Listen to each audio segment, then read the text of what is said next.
République en marche.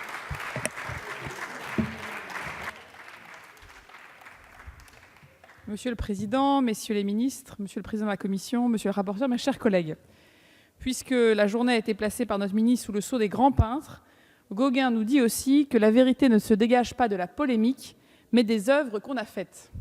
Et si nous sommes aujourd'hui au début du processus budgétaire de 2019, nous avons heureusement, fait beaucoup de chemin. Nous n'avons pas renoncé, non, Monsieur le Président de la Commission, à nous mettre au travail, et nous ne renonçons pas à avancer et à continuer. Nous avons choisi d'adopter l'an dernier une loi de programmation de nos finances publiques qui, pour la première fois depuis la révision constitutionnelle de 2008, s'étend sur l'ensemble du quinquennat. Un budget pour 5 ans, c'est un acte de cohérence politique qui est au cœur de la proposition d'En Marche. La Constitution ne nous obligeait nullement à le faire. Nous avons, nous, choisi la sincérité et la responsabilité face aux Français sur le pilotage de nos politiques et comptes publics. L'affirmation de notre fidélité à ce cadre quinquennal est un défi face à tant d'années où les finances publiques ont été pilotées à l'aveuglette. À chaque année, ces surprises, ces coups de théâtre, ces bricolages. À chaque année, la déception des Français d'apprendre à la fin que l'État était imprévoyant et impécunieux. Nous l'assumons avec honnêteté et transparence. Cette programmation repose tout à la fois sur la baisse des prélèvements obligatoires, des dépenses publiques, du déficit public et de la dette publique. Et c'est donc la base du programme de transformation en profondeur que nous menons, pas le prétexte d'une série pointilliste, si j'ose un trait d'humour, d'ajustements comptables et d'une pure logique budgétaire.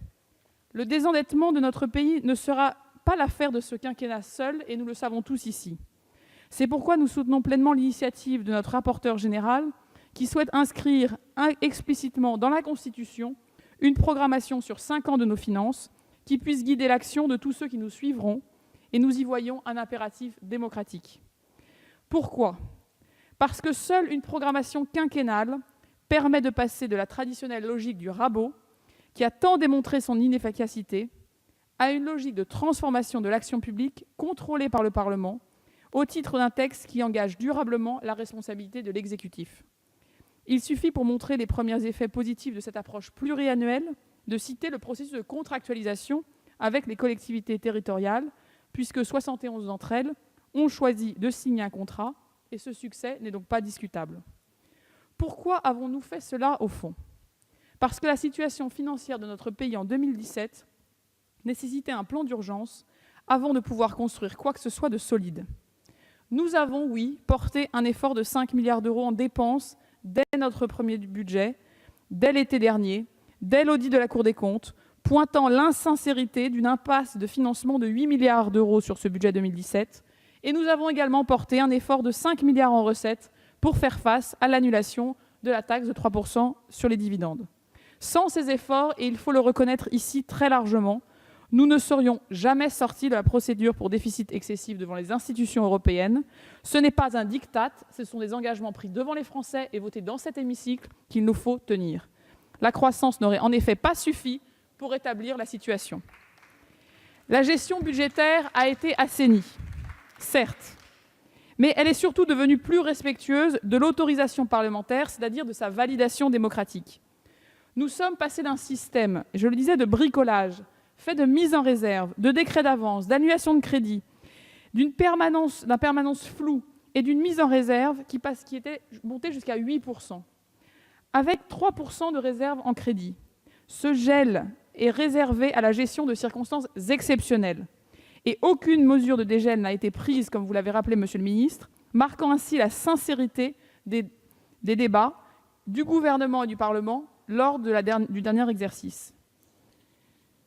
Et les résultats budgétaires sont là. Cette sincérité paye, puisque nous voyons que l'évolution de la dépense publique passera d'une croissance de 1,7% en 2017 à environ 0,7% en 2018 et 0,4% en 2019. Il s'agit là d'une réelle ambition, et il s'agit dès 2018 de l'évolution la plus faible depuis 2011. Ce n'est pas un renoncement.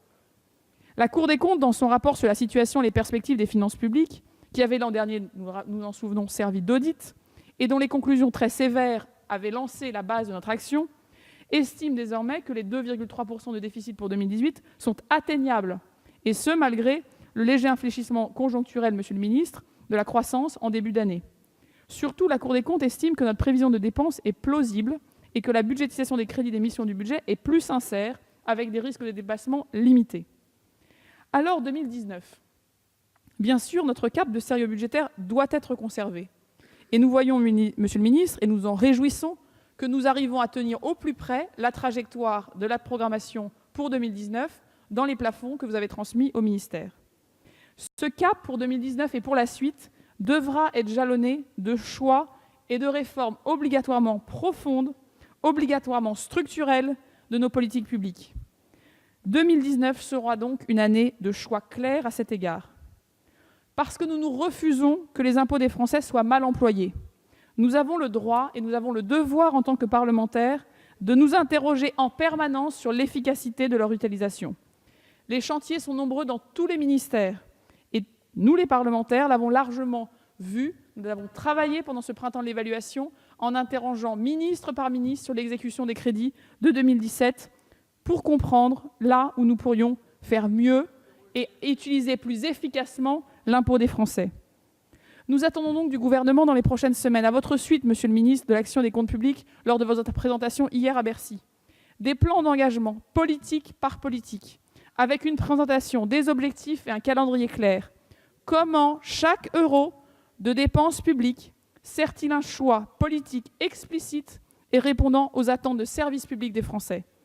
Nous attendons ces choix et nous attendons aussi que les piliers de cette programmation sur 5 ans soient respectés par le gouvernement comme nous nous les imposons. Si nous les avons votés ici, c'est pour qu'ils s'appliquent.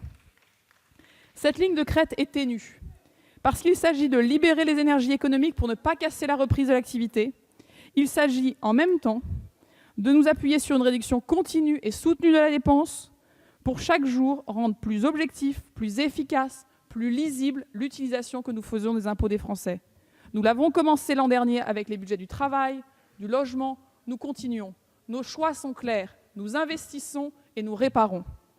Ce second budget qui s'annonce par le débat d'aujourd'hui a été ainsi pensé exempt de surprises et de bricolage. Il faut nous en féliciter. Néanmoins, il n'est pas exempt d'attentes et d'exigences. Vous pourrez compter, messieurs les ministres, sur les parlementaires pour accompagner ces transformations et également pour les évaluer.